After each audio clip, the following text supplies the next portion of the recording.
Assalamualaikum warahmatullahi wabarakatuh. Pada saudara-saudara kami senusantara, warga Indonesia, warga muslim khususnya, lagi viral nih masalah perkawinan beda agama.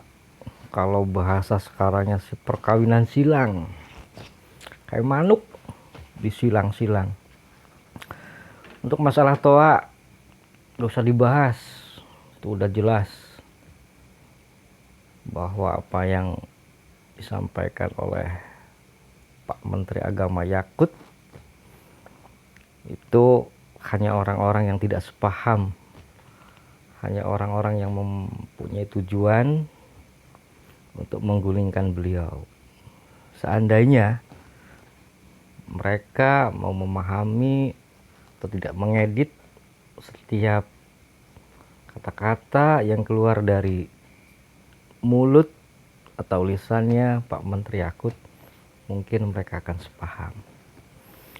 Seharusnya yang jadi permasalahan itu si Gus Nur yang harus dipermasalahkan. Itu jelas-jelas beliau itu menyinggung atau menistakan agama kita, agama Islam. Ya itu, masa adzan diselahin dengan gonggongan anjing. Ya Allah, sadar Gus Nur, sadar. Ente itu kalau tidak didukung dengan yang namanya pendanaan, gak bakalan mungkin ente itu mempunyai masa atau mempunyai jamaah. Ya seharusnya jamaah ente itu ya diluruskan, disadarkan.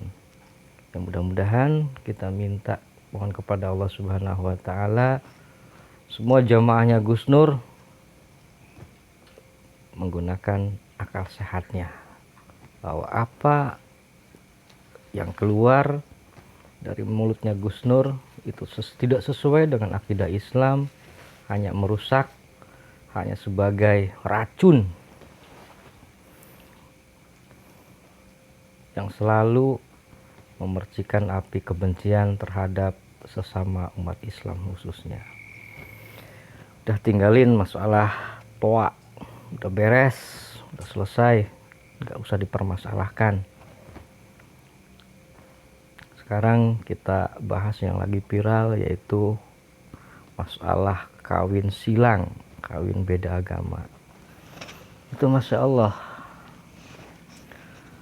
apa yang disampaikan oleh Ketua MUI itu sampai tidak didengar, malah terus disangkal. Seandainya dia itu berpendidikan, apa yang dikatakan oleh Ketua MUI itu bisa diterima.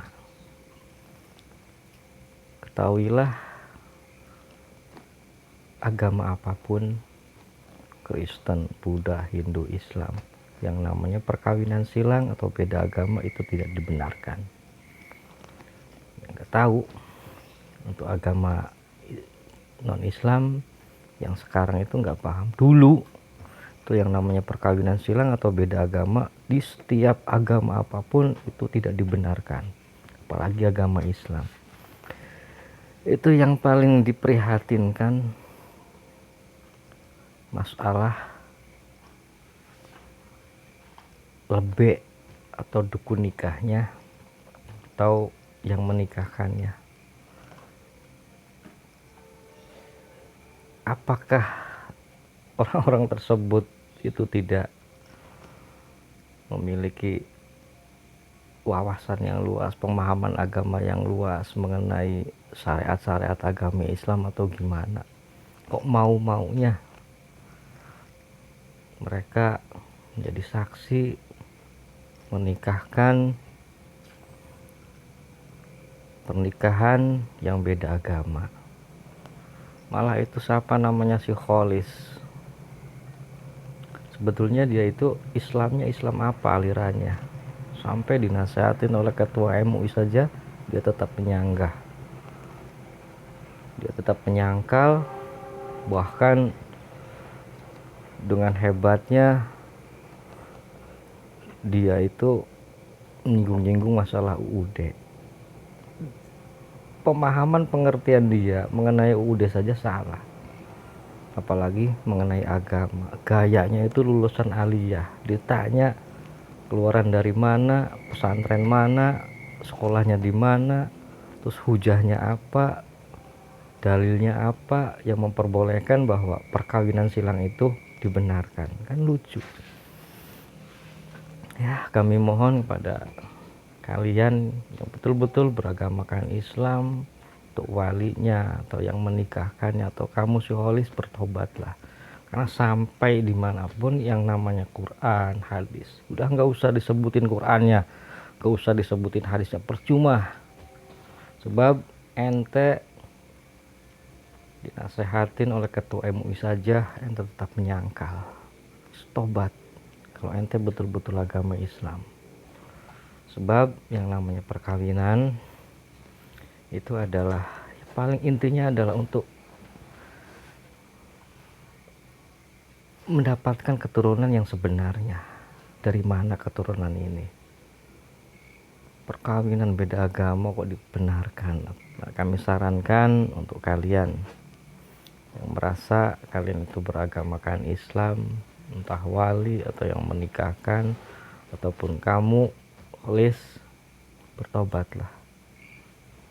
Sebab kamu sudah keluar dari yang namanya syariat Islam, memperbolehkan adanya perkawinan silang antara beda agama.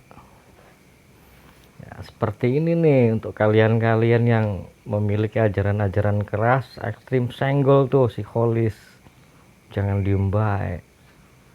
Masalah toa udah tahu banyak yang diedit, malah terus disenggol, malah pengen diturunin, unjuk rasa. Waduh, kami mohon apapun aliran ente, Wahabilah, Muhammadiyah lah, Persis lah, seandainya kalian itu berseberangan, maka tahanlah. Jangan sampai sesama Islam, kita kan masih sesama Islam meskipun alirannya beda, jangan sampai berbenturan, bentrokan, saling hujat seperti itu. Meskipun sejarah zaman dulu itu seperti itu, tapi kita kalau bercermin, otomatis kita itu bisa menilai bagaimana supaya sejarah antara kaum Islam itu saling hujat, saling ribut, itu tidak sampai terjadi lagi. Gunakan akal sehat, bagaimana supaya Indonesia kita aman, agama kita Islam khususnya itu tidak saling hujat, tidak saling terjadi pertikaian. Insya Allah hadis Rasulullah Shallallahu Alaihi Wasallam bahwa ada 70 umatku akan terbagi menjadi 72 golongan. Itu kita semua yang akan menjadi salah satu pemenangnya, yaitu agama yang selalu diridhoi oleh Rasulullah dan Allah Subhanahu wa Ta'ala. Senggol Pak Menteri, senggol kalian yang merasa kalian itu ekstrim, keras cara pengajarannya untuk masalah kawin persilangan atau masalah beda agama. Mungkin itu saja yang bisa kami sampaikan. Wabillahi taufiq wal hidayah. Wassalamualaikum warahmatullahi wabarakatuh.